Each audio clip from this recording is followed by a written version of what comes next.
Bismillahirrahmanirrahim. Ustadz, izin bertanya, apakah muazin setelah melakukan iqomah untuk sholat, dia menjadi imam untuk jamaah sholat, apakah diperbolehkan Ustadz? Jazakumullah khairan.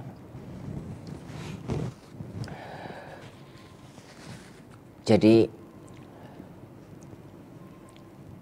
untuk jadi imam itu ada dua hal yang harus dipahami. Yang pertama, sekedar sah. Sekedar sah. Yang kedua, yang paling utama. Jadi yang paling utama.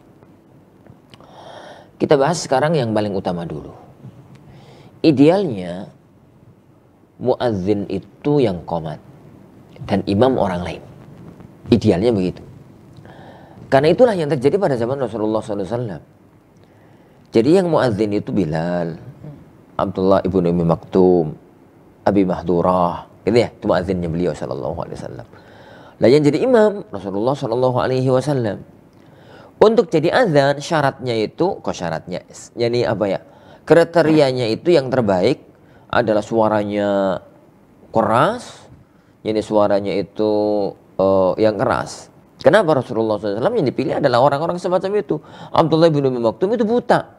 Zaman itu durung ono jam, belum ada alarm. Zaman itu yani penentuan waktu sholat ditentukan oleh yani gerakan atau oleh yani kondisi alam.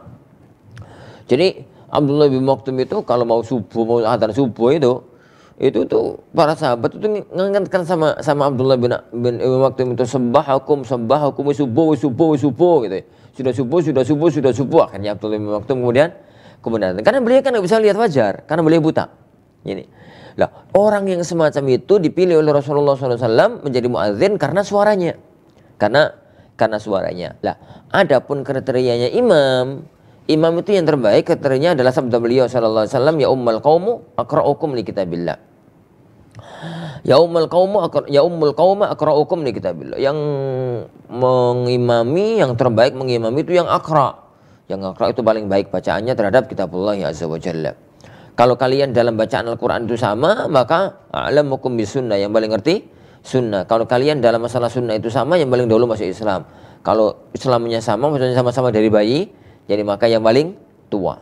Jadi yang paling ini tua. Wa aqdamukum sinnan, yang paling tua. Jadi kriterianya itu beda. Itu kalau kita bicara ideal.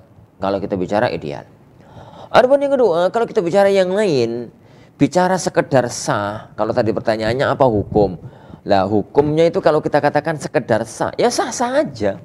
Jadi yang azan yo itu, yang qomat yo itu, yang jadi imam yo itu, yang jadi makmum yo itu. Orang makmum maksudnya. Jadi sah. Tapi mbok yo joko gitu, mosok kuasai dhewe. Jadi kalau memang dia itu jadi imam, ya yang qomat yang lain gitu yang terbagus, yang lebih bagus. Kalau misalnya bicaranya itu apakah sah? Ya, saya katakan sah, gak ada masalah. Wallahu a'lam bishawab.